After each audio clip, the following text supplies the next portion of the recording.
This is Dr. Anthony Kane from the Complete Connection Parenting Program with another parenting tip for today. Today we're going to discuss the idea of excuses.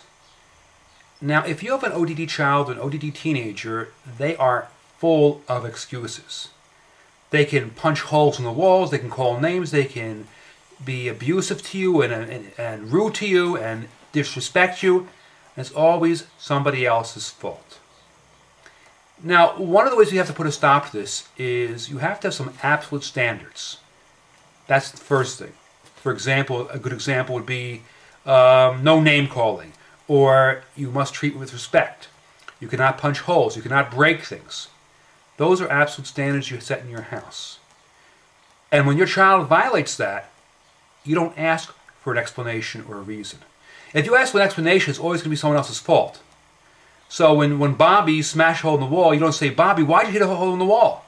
He'll say, "Well, because my sister did this to me, or because you did this to me, or because my teacher made me angry, or because the dog did this." You don't ask for that. "Bobby, you hit a hole in the wall, you get this consequence," whatever you decided beforehand. Don't ask for explanations, there'll be no excuses. The only reason your children give you excuses is because you ask for them.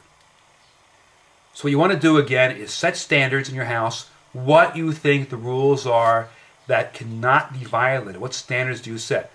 Example, no name calling, no abuse, no disrespect, no talking back, no breaking things, no breaking other people's things.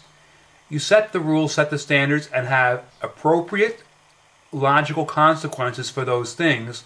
And if your child oversteps these boundaries, you don't ask him why. You don't care why. Because when your child is older and he's driving, he's speeding, and the policeman pulls him over, he's not going to ask why you're speeding. He's going to give him a ticket. Because that's the way the world works. A person violates something, they get the consequence. No one asks them why, no one really cares why. Because it's not really relevant why your child was abusive or disrespectful. The issue is he was abusive and disrespectful.